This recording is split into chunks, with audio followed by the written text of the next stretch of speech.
India had offered to cooperate.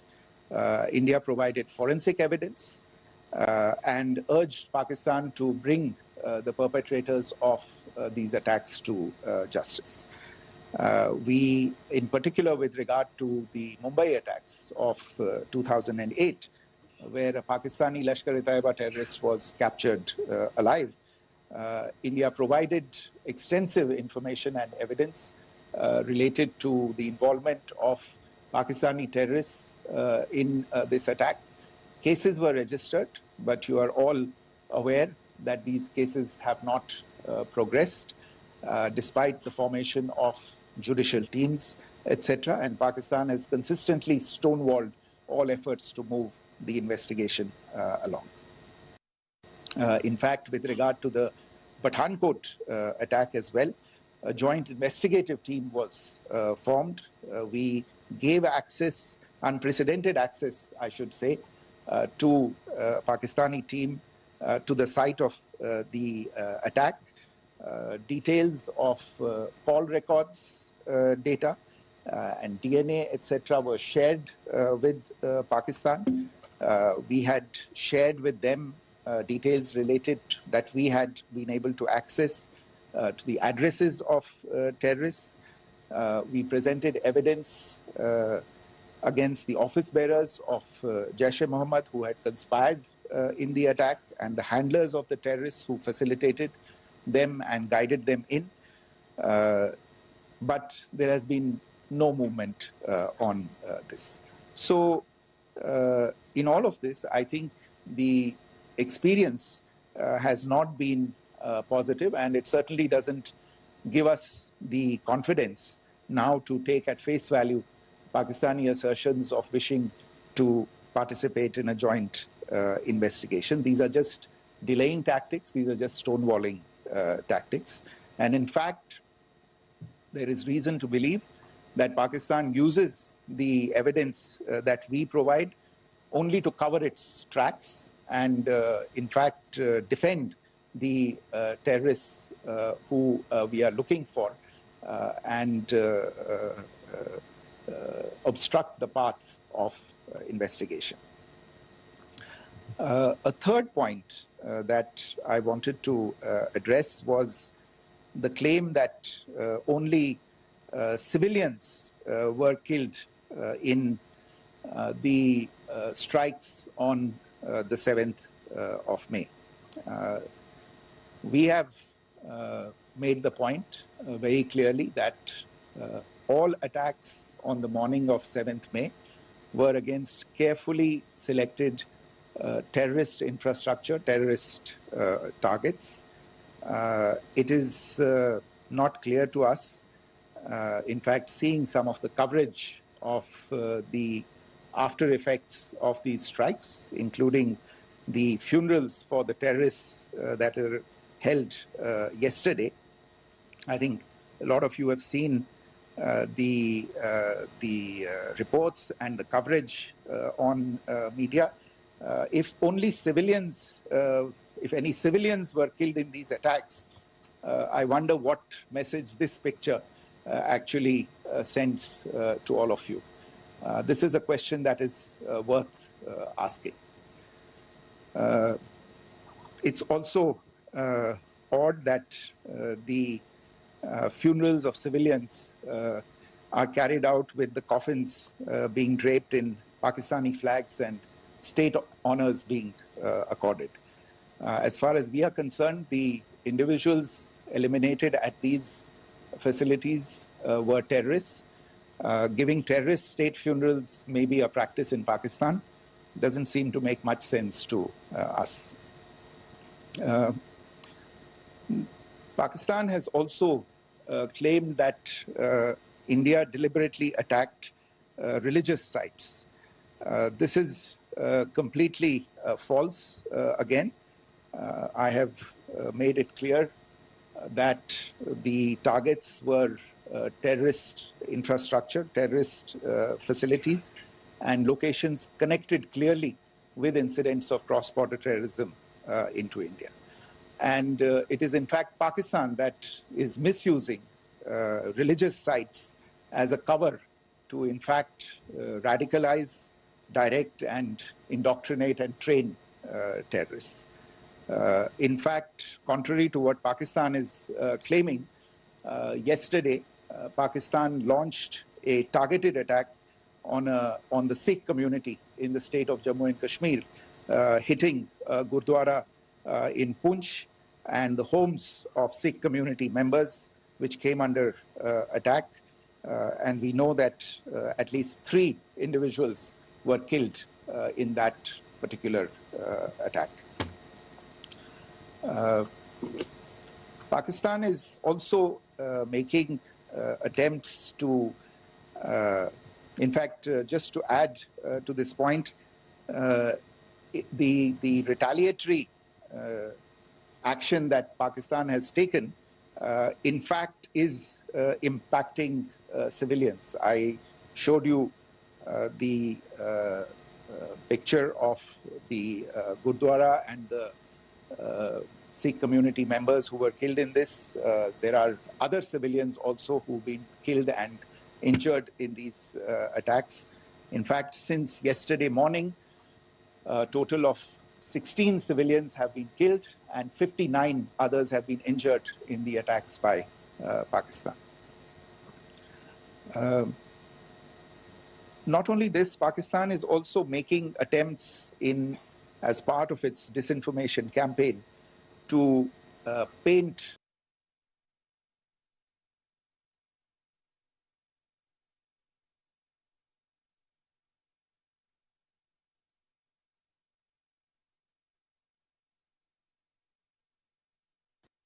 our action with regard to cross-border terrorism through the communal angle. If that is the issue, then I think I can do no better than to cite or point you in the direction of the Pakistan Army Chief's speech of 16 April 2025. I think that is the last word in communal rhetoric. And in the Pahalgam attack itself, you are aware of the kind of religious profiling that was done there. And perhaps there is a linkage between these two events. I can only say that these nefarious designs will not be allowed to succeed in India. And it is to be noted that people from all faiths, all religions, all regions in India have unequivocally, not just in India but around the world, have condemned these attacks.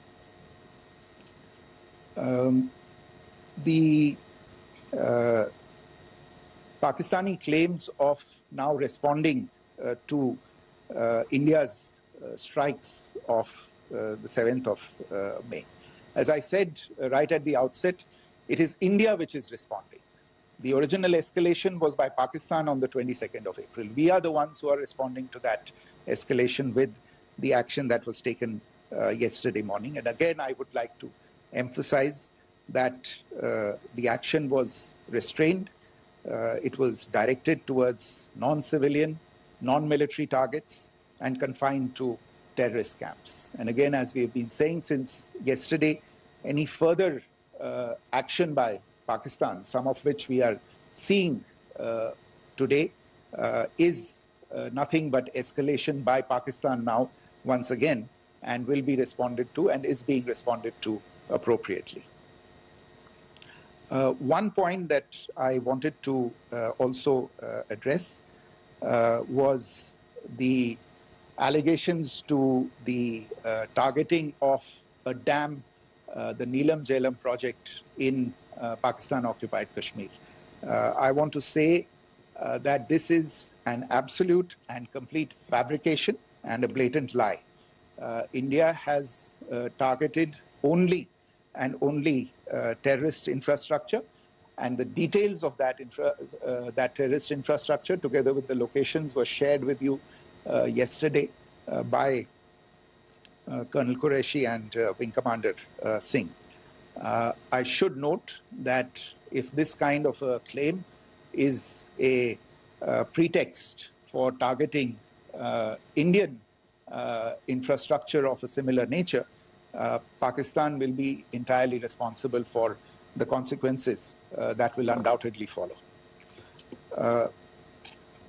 Finally, I want to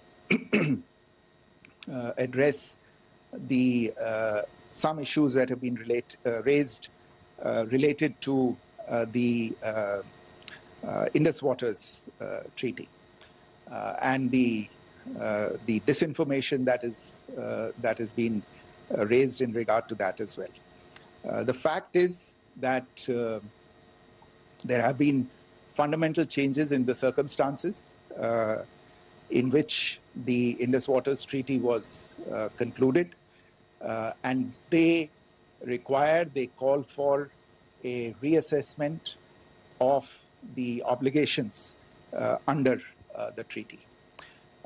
Over the last year and a half to 2 years, India has been in communication with the government of Pakistan. We've sent several notices to them requesting for negotiations to discuss modification of the treaty.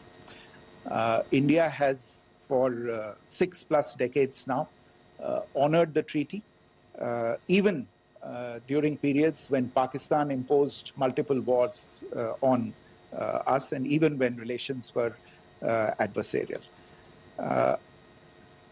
Pakistan is the one that has been acting in violation of the treaty, deliberately creating legal roadblocks in India exercising its legitimate rights on the Western rivers.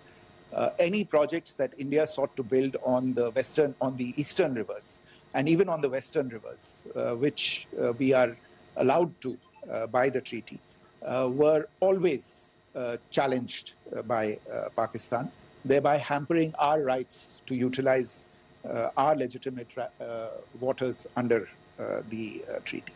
In fact, if you see the preamble of the treaty itself states that the treaty was concluded in a spirit of goodwill and friendship.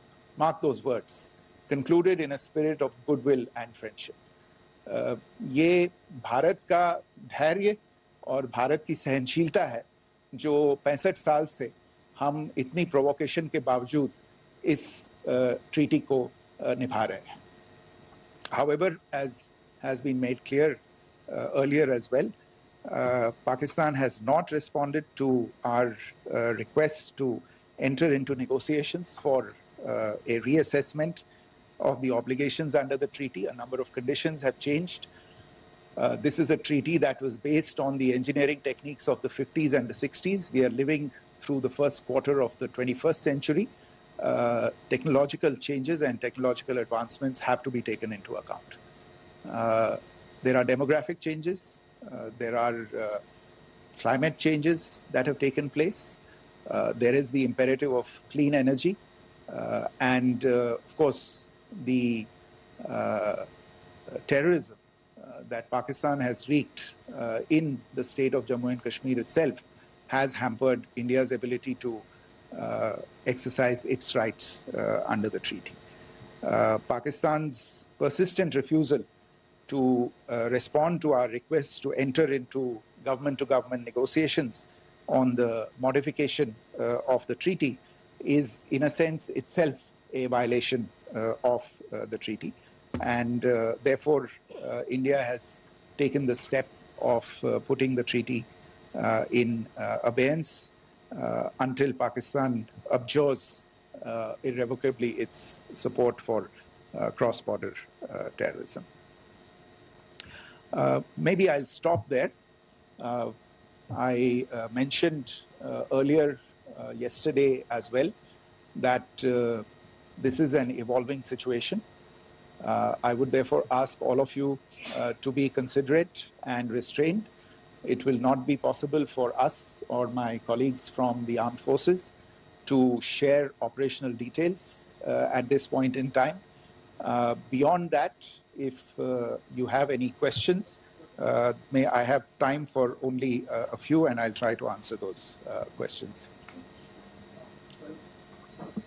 Okay, I give the floor to Rishabh. On Secretary, good evening. This is Rishabh from Times Now. I just wanted to understand, as per the press release that has been released earlier today, it says that we have successfully hit at the air defense of Lahore. Does it give our forces a better chances if in case of further escalation? And are there other air defense places as well at strategic location that were targeted? Rishabh, you are violating the first rule that I set out at the end of my remarks. The press release that has been issued by the Ministry of Defense today speaks for itself. It is related to operational matters. It's been released by the Ministry of Defense. As more information becomes available, it will be released at the appropriate time. Once again, please don't go into operational details at this point in time, because this is a constantly evolving situation. Yeah, go ahead. Foreign Secretary Smita Sharma, just wanted to ask, the Pakistani Minister Ishaq Dar in an interview has claimed that the national security advisors of India and Pakistan have spoken to each other, if you could confirm or deny, and is complete severance of diplomatic ties with Pakistan also on the table? I have no information with regard to contacts between the two national security advisors. Insofar as diplomatic relations are concerned, you've seen the steps that were announced in response to the following the meeting of the Cabinet Committee on Security on the 23rd of April. There are no further steps that are under consideration at this moment in time. Here, go ahead. Foreign secretary, मेरा नाम मनीष है, मैं TV9 Bharatvarsh से हूं, और आपने खुद ही बताया कि कितना मिस इन्फॉर्मेशन क्रॉस बॉर्डर से आ रहा है, बल्कि ऐसा लग रहा है जैसे पाकिस्तान के प्राइम मिनिस्टर और डिफेंस मिनिस्टर तक भी प्रोपेगेंडा करने में मिस इन्फॉर्मेशन में आ गए हैं। वो कई बार तो ये तक दावा करते हैं कि हम 3 राफेल हमने गिरा दिया, इतने हमने मिग गिरा दिए, और जब उनसे पूछा जाता है तो वो कहते हैं कि सोशल मीडिया में हमने ये सब चीज़ें देखी थी। तो अगर आधिकारिक तौर पर अगर आप कुछ कह सकें इस पर, ताकि उन्हें भी समझ में आए कि इस तरह के प्रोपेगेंडा नहीं चलने वाला है। देखिए, जब सही समय होगा तो आधिकारिक तौर पे इसके बारे में सूचना दी जाएगी, लेकिन जो आपका प्रश्न है कि प्रधानमंत्री और उप प्रधानमंत्री और विदेश मंत्री, उनके रक्षा मंत्री इस तरह की बातें कर रहे हैं, तो इसमें अचरज की कोई बात नहीं है। आखिरकार ये एक देश है जिसने अपना इसका जन्म लेते ही झूठ शुरू हो गया था। 1947 में जब पाकिस्तानी फौज ने जम्मू कश्मीर पे दावा बोला, तो उन्होंने किसी ऐसे वैसे व्यक्ति से नहीं, संयुक्त राष्ट्र से झूठ बोला कि हमारा कोई लेना देना नहीं है इससे, ये लोग जो गए हैं वो तो कबायली हैं। वो तो जब हमारी फौज वहां पे पहुंची और UN के लोग, संयुक्त राष्ट्र के लोग खुद वहां पे पहुंचे, उन्होंने देखा कि वहां तो पाकिस्तानी फौज घुसपैठ करके आ गई है, उसके बाद पाकिस्तान को मुंह की देखनी पड़ी और उनको मानना पड़ा कि हाँ, उनकी फौज वहां पे कुछ समय से पड़ी हुई है।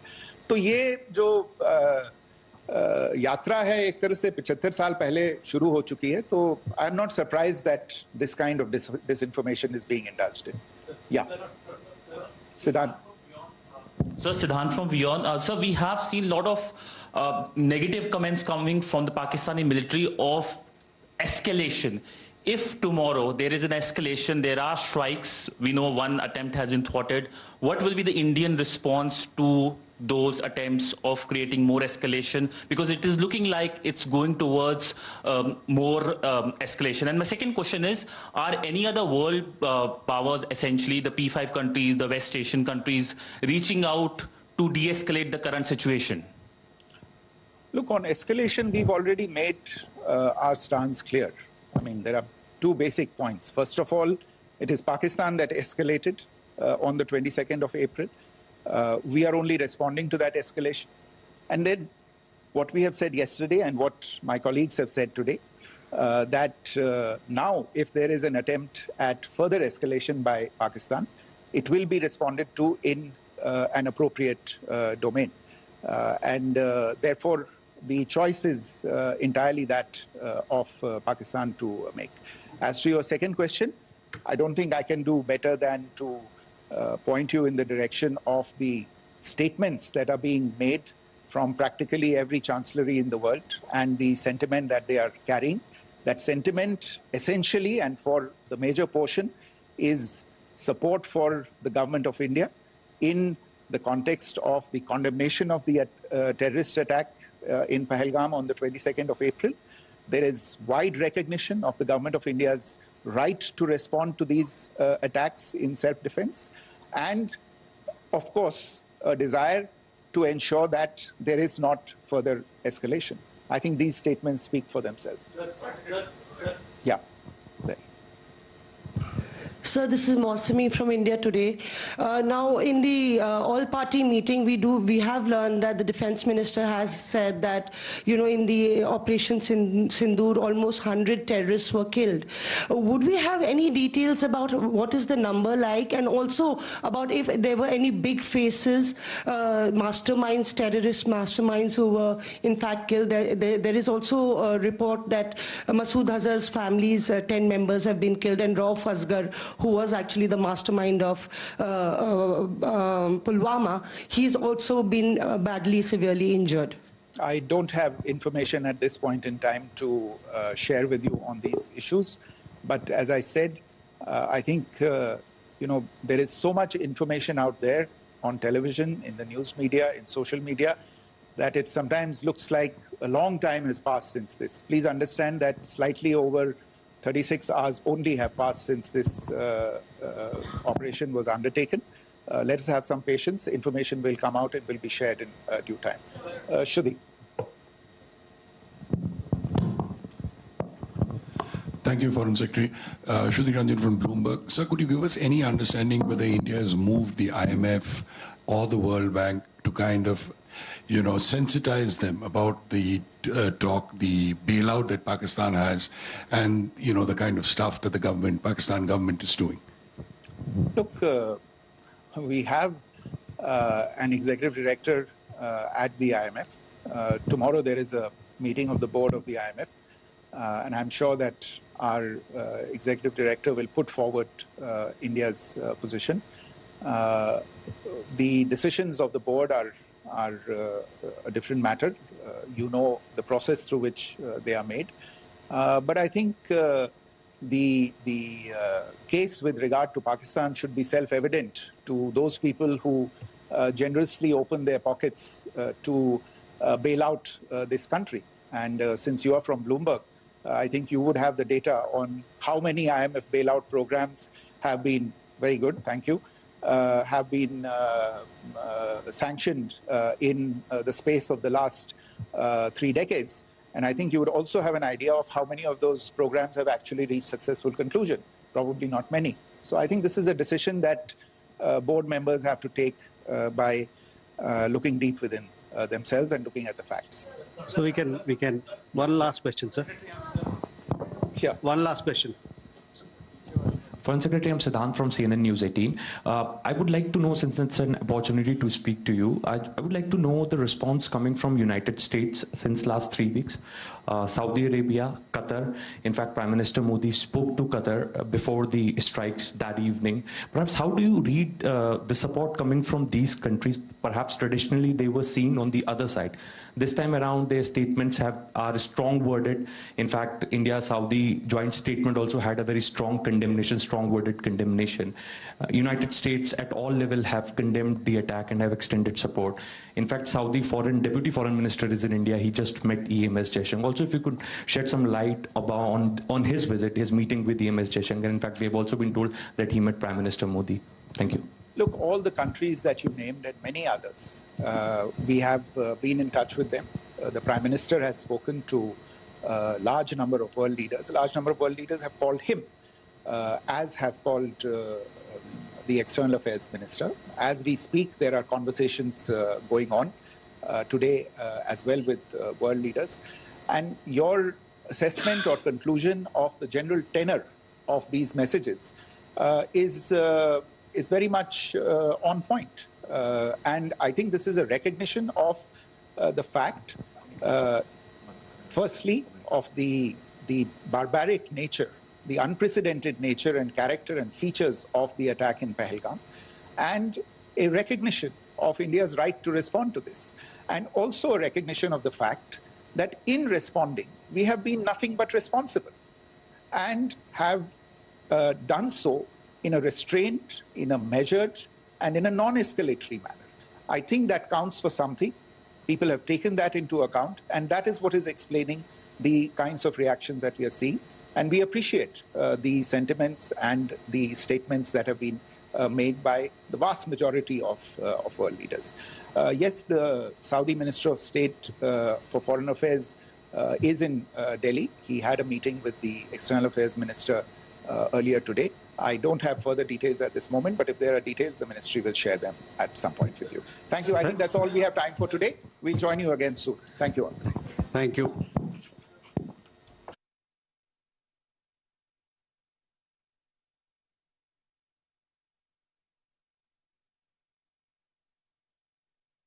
नागपुर वासियों, नागपुर महानगर पालिका लेकर आए हैं आपके लिए बचत का मौका। वित्तीय वर्ष 2025-26 का संपूर्ण वार्षिक संपत्ति कर 30 जून 2025 तक ऑनलाइन भरे और पाए 15% छूट। ऑफलाइन भुगतान पर पाए 10% छूट। तो जल्दी करें और बचत करें। nmcnagpur.gov.in पर विजिट करें।